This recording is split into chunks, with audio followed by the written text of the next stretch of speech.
महाराजा सूरजमल विश्वविद्यालय भरतपुर के बीए तृतीय वर्ष में निर्धारित संस्कृत के पाठ्यक्रम में श्रीमद् भगवद गीता का दूसरा, तीसरा, चौथा अध्याय लगा हुआ है।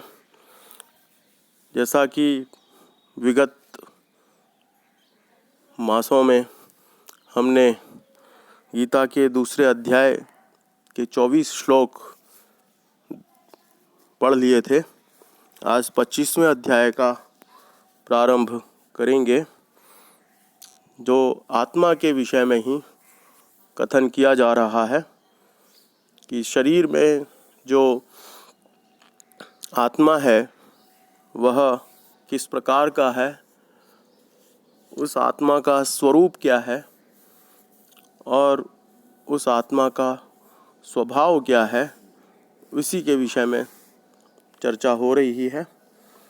25वां श्लोक है, अव्यक्तोयम अचिन्त्योयम अविकार्योयम उच्यते तस्मादेवं विदित्वैनं नानुशोचितुमर्हसि।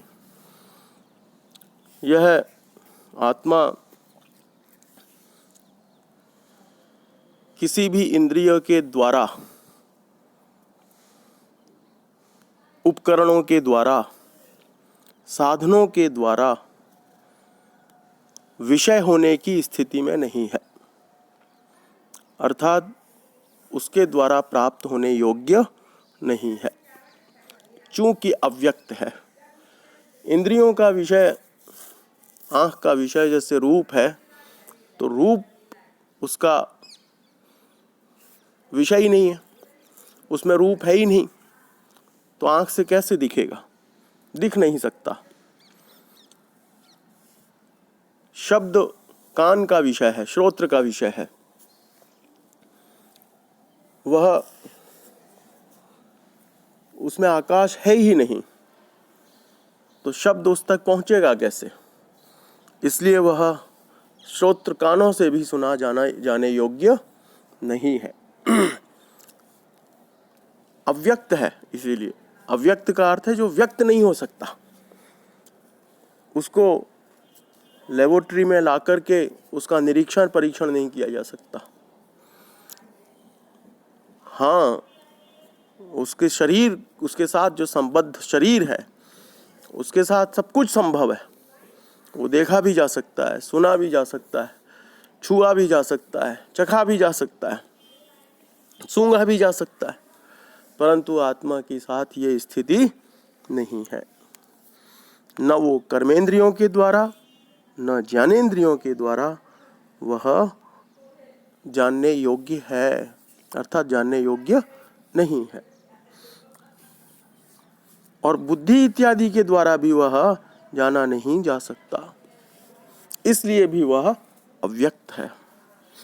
अव्यक्त का अर्थ यही है कि जो व्यक्त नहीं हो सकता, बस अनुभूति गम्य है, अनुभव किया जा सकता है।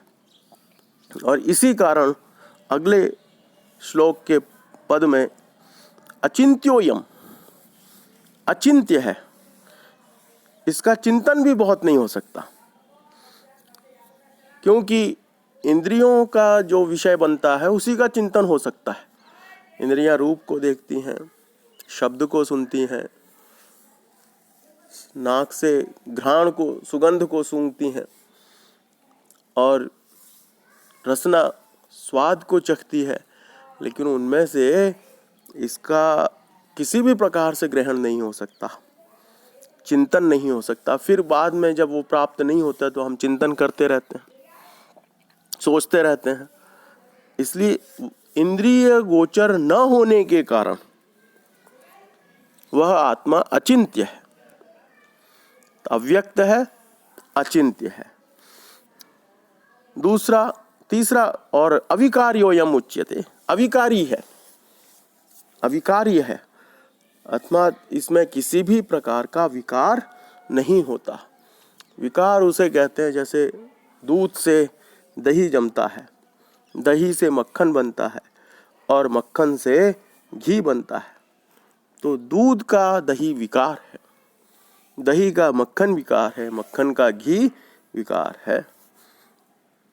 तो आत्मा में किसी भी प्रकार का परिवर्तन, चेंज, व्यय, विकार, विकास, विनाश, ये सब भी संभव नहीं है। इसलिए अविकार्योऽयम् उच्यते, इसको अविकारी भी कहा जाता है। और अवयव रहित भी है। तस्मादेवं विदित्वैनं नानुशोचितुमर्हति, इसलिए इस प्रकार का उसे समझकर इस पर शोक नहीं कर सकते। न अनुशोचितुमर्हसि, शोक करने योग्य नहीं है। अवयव रहित है क्योंकि अव्यक्त है, अवयव रहित क्योंकि कोई उसका अवयव नहीं है, अंग प्रत्यंग नहीं है। निराकार होने के कारण आत्मा अविक्रिय है, अर्थात किसी भी प्रकार का उसमें विकार नहीं होता, अवयव रहित है। कोई भी पदार्थ निराकार जो है वह विकार से युक्त नहीं देखा जा सकता। अतः विकार रहित होने के कारण यह आत्मा अविकारी कहा जाता है। तस्मात्, इन सब कारणों से, एवं विदित्वा, इस प्रकार आत्मा को अविकारी, अव्यक्त, अचिंत्य और अवयव रहित निराकार समझने वाला व्यक्ति नानुशोचितुमर्हसि, उस पर शोक नहीं कर सकता, उसको मार नहीं सकता, उससे कुछ भी नहीं कर सकता, उस तक पहुंच ही नहीं सकता, ये इंद्रियां उस तक पहुंच नहीं सकती। इसलिए ये बात यहाँ कही गई है।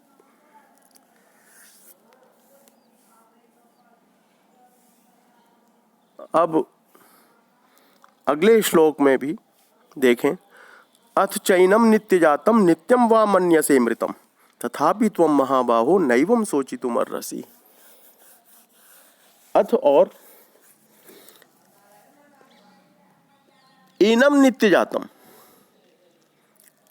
यदि तुम इस आत्मा को, हे अर्जुन, यदि तुम इस आत्मा को सदा जन्मने वाला, अर्थात लोक प्रसिद्धि के अनुसार अनेक शरीरों की प्रत्येक उत्पत्ति के साथ साथ उत्पन्न हुआ यदि माने, तथा उनके प्रत्येक विनाश के साथ साथ सदा नष्ट हुआ माने हैं, तो भी, अर्थात ऐसे नित्य जन्मने और नित्य मरने वाले आत्मा के निमित्त भी यह महाभाव हो, तुझे इस प्रकार शोक करना उचित नहीं है। क्योंकि जन्म लेने वाला और मरण जिसका होता है, मृत्यु वाला, मरने वाले का जन्म, ये दोनों अवश्य ही होने वाले हैं।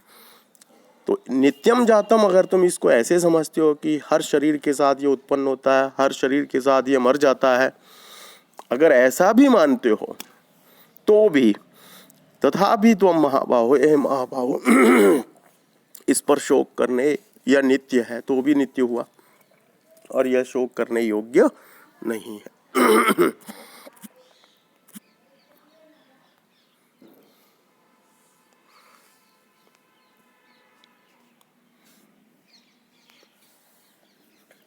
इस प्रकार इस आत्मा को समझा जाना चाहिए। अब किसी भी प्रकार से शरीर की तुलना आत्मा से नहीं हो सकती, यह अभिप्राय मूल कहने का यही है। आत्मा चूंकि अव्यक्त है, शरीर व्यक्त है। आत्मा अचिंत्य है, शरीर चिंत्य है।